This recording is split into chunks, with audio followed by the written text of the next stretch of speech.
Kita tanan mahadlok, mang wala tay makuhaan. Pero dili sayon pag ikaw ang mawad-an. Hi, this is Owen and this is Imoha Podcast. We will be back in a second, but first, let's hear our sponsors. So katong kung hinumdum ka katong bata pa ta sa una na ay vaccination or mga immunization or katong mga bakuna na i-conduct sa government. Mahadlok kita ato sa mga doctors, sa mga nurses kay tungod injection na nasadta and then everything na naputi mga dagom na sa ning ipang tuslok. Ang uban man gani bisag ning dagko nag sila mahadlok gyapon sila no kay murag dako kay lang trauma in terms of kanang mga injection, in terms of mga dagom, in terms of mga dugo no. Kung imo lang hunahunahon gyud atong panahon na ang dagom ato ang kadakon ato niyo mawam gid siya kanang toothpick or gamay pa ganis toothpick ang iyahang kun mo siya tukog kadakon ang ilahang needle sa tusaw nang atong mga dagom sa una no. Anya ingnan pa kita na ay dili mo ni siya sakit gudong mawam man siya pinakag lumigas. Depende on sa kadakong lumigas. Pero nice times kasakit yung siya, no? Ang ako lang gusto ani nga episode is that kung mahadlok maganita og gamay lang na dagom, unsa nakaha ko mag-donate og dugo. So ang dagom ana dili na toothpick kadakon, mo nagtumoy sa bullpen ang kadakon sa iyahang dagom ana no. So I will give you some stories, my real life stories and this will be my first story. So, way back 2001, nako sa RTC to sa una and then nako'y upper class sa una na ningana siya nako na when pwede ba ka mag-donate og dugo. So niya ko niya, sige sir, wag gyud problema na no. So mo to na atuming hospital, nagpa-examine mi, nakuha mi sa result, so qualified na mi na mohatag mi og dugo atong family no. So after that, so nakuha na mi dugo na met na nako ang family. So kato siya nagisaka na mi adto mi sa ilang room. So dito ko na met apod ang bata no. So ato panahon na di ko kalimot ato pagso na mo ato sa room ang bata natulog pa ato no and iyahang dextrose na sa tiil tungod kay sige naman to siya og tusukan magud sa dagom mong iyang bukton og iyang mga nerves sa takamot kanang kwan sensitive na kaayo no og iyang mga skin. So mo to siya pag mata sa bata na naghilak no and then ako to sa kilid naglingkod lang and dili na ako siya makalimtan ato na niana siya na ma kanang go na lang ko ma. I'm tired na. And dito na ako na feel ang kuan sa mama, din ang mama ning hilak and I really understand and I really feel the tension within the family ba no. And for sure siguro yung mama kapoy na pod and then gusto niya i-save yung anak and then ang anak na lang mo iniingon ba na I'm okay to go no. That boy was 4 years old at the time and he was diagnosed of leukemia. The next time na nag-ask sila og dugo, ni-volunteer gyapon ko ato. It's because ana kay siya ka attach na ko tong bata-ana. Kaduha ako nag-donate atog dugo. But that 4-year-old boy died at the age of 6. Here's another story. Nami silingan sa una, batang babae. Na siya'y dugong Vietnamese. At that time, I think 4 years old gyapon to siya atong panahon na. Dili na ko sure no. Atong bata na pinangga jud kito namo comfortable kito siya sa mua, comfortable kay miya to niya and silingan to namo siya and then mo to siya kapamilya namo no say dito siya matulog, dito siya mahapon, dito siya magtambay. But natoy one time nga pila ka bulan o pila ka weeks ato nawala man sila and wala naman sila ni atos balay. So mo to na ko bitaw no i-check na nato sila. So pag check namo tuwa sila sa ospital. So amo tong gikuan gibisita namo pag abot namo sa ospital nakakita mi sa bata nga hubag kay nawong. Pag first time pa lang na nakakita ko, nakahilak jud ko sa bata. Kay mawag di may tsura yang nawong, nilagom, ichikon man to siya. Samo siya ka-inchik, dili siya kabukas yung mata is because ang hubag ang iyang nawong no. And ang doctor's recommendation at that time is mo donate og blood. Ang ilang kailangan lang is platelet. So naigitawag og procedure na apheresis. Meaning paggawas imong dugo, so kung mo donate kag dugo, paggawas sa dugoan musod na siya sa machine. Pag abot na sa machine ang imong dugo, pag soda niya, mo separate na ang red blood ug ang white blood. And then ang white blood ilahang store and then ang red blood ibalik na sa imong lawas. So taas kay na procedure ana. So maybe mga nasa 4 hours to 5 hours ang iyahang procedure no. And napaka-permi ana, siya ka kumot-kumot atong buwag-bula no.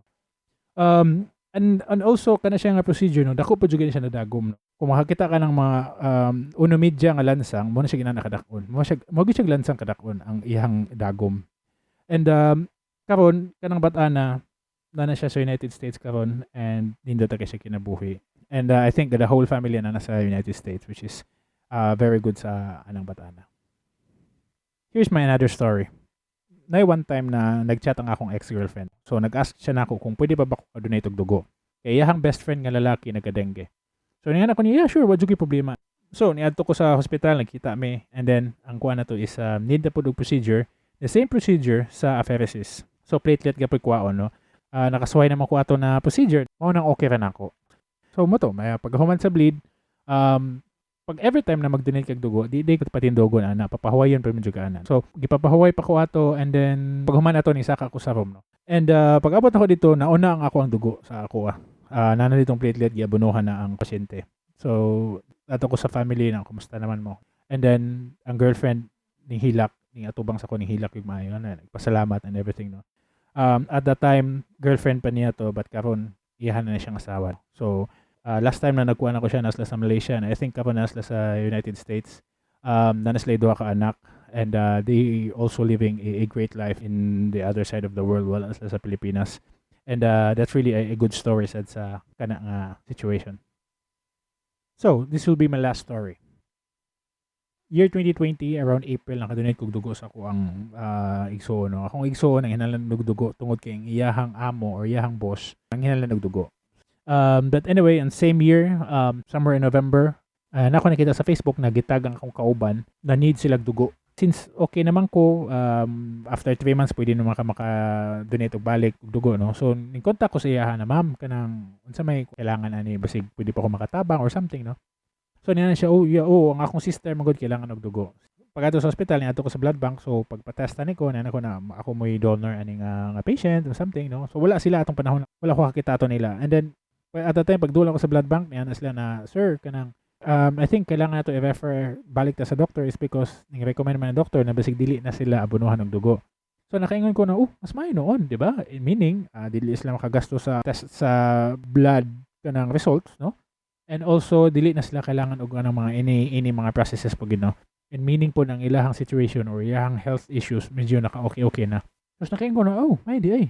So, mo to, ning-sulti ko nila na, ma'am, let's refer na lang sa doctor. Basig, I think, mas ma-okay na siguro ka. Basig, nakita na siguro sa doctor na okay na ka, no? So, na siya, sige, sir, salamat. Moto, uli ko. So, na ako gibuhat ato, and then, na ako yung mga gipang overtime man ato ng mga trabaho. And, wala ko tulog ato. But in the second day, ning chat siya na ako na, sir, kanang kuan, pwede ka mag-donate og dugo? Anak ko, ay, hala, ma'am, abi na ako okay na to. Kanang, wala ba ko tulog karon na, for sure, nahagbong ko sa results. Example lang daan. Last time, nahagbong ko ba ko anang hematocrit o hemoglobin because wala ko tulog ato ba. Hindi ko ganahan mahagbungan. It's because sayang kay ang imuhang bayad. Anang panahon na. So, tumuhog to ganang walay klaro na yes or no to. So, nagisulti na ko ni ma'am na, ma'am, basig dili ko kakuan karon, basig ugma siguro. Na siya, okay. So, wala naman siya ning reply. But on the same day, pagagabiin na, ning text ang akong barkada, nga niya na siya nga, when, pwede ba ka mag-donate og dugo? Ano ko, nakakumit ba ko basig ugma pwede na kaya wala may klaro, wala man siya nag-communicate na ako. So yan na siya, 3 months old mo Godwin, ang iyang case is hemangioma. Ipakita ko niya sa picture, I think gabi gid siya, 3 months old. It's same platelets kaya po ng ilang kinahanglan, and then the same procedure as apheresis, machine kaya po ng gamiton. But I'm more unqualified on apheresis is because of may kanang experience na kina-qualified ako, twice na ko nakasuway, no. So naabot ko sa alanganin na nagdungan silang duha. So niyan ako na, okay, mugo na lang ko sa bata is because anyway, pangandama lang ako si ma'am just in case na kinahanglan pagyapon siya. Ito na lang ko mangita ko sa mga kaila kung kinsa to yung mga qualified sa una sa ROTC sa una o sa military na mo na makadonate og dugo, no. So muna to, ato na ko sa bata, kuan ako, commit ako sa bata, nawato ko, so nagpa-test na ko, everything, no. Yan ang hospital, ang blood bank na, sir, napaw tayo mga test, wata lang, tagaan result, no?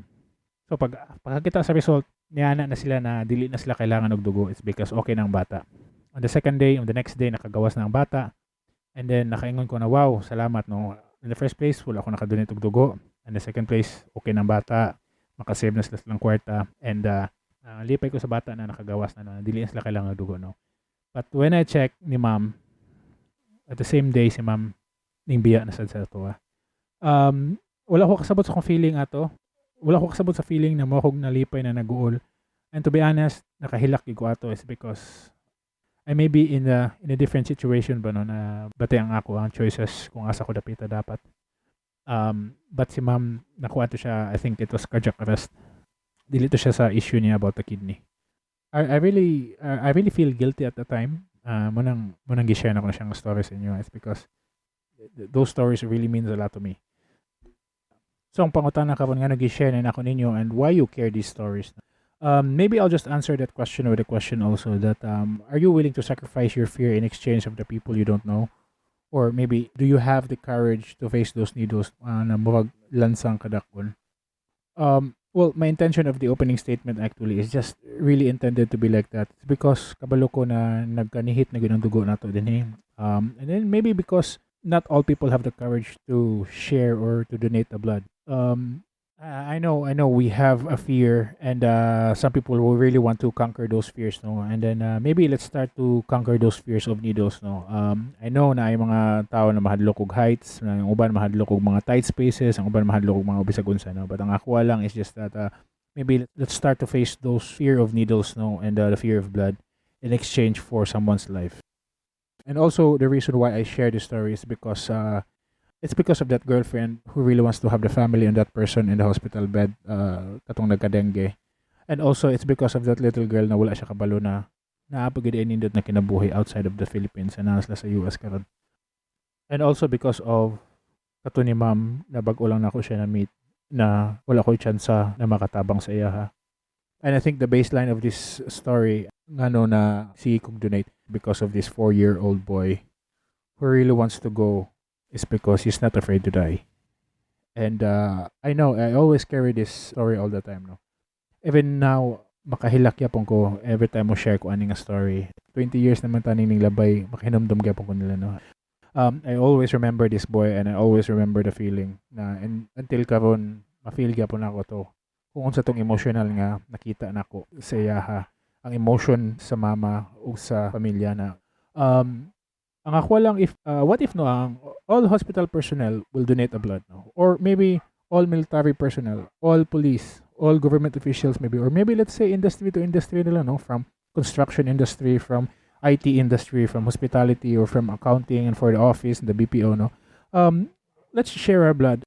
Let it be a free access for everyone, no, para tanang tao na ay access ana na sources nga mo na yung pinakanihit kabang panahon na. And as always, before ko mo ends akong episode na ko ihatag nga statement, no, some quotes, some thoughts na ko, no. But I think of this episode, I will just leave a message to that 4-year-old boy, and this is my message. I know na nakasalangit ka ron, and thank you for being so tough as a 4-year-old boy, and thank you for teaching me to be tough as well. Thank you for teaching me to be compassionate with everyone. And maybe you don't know me, and I maybe know you just a day or two, but you have lived in my blood for 20 years, and it's still counting. And you sacrifice your life just to inspire me. And nagpasalamat ko sa Ginoo na nagkita tayo sa katulang panahon na. And rest assured that those people I've helped, you help them too. And I hope I'll see you next time. That's my message. And for everyone, thank you for listening. And I hope to see you in any blood bank. Bye.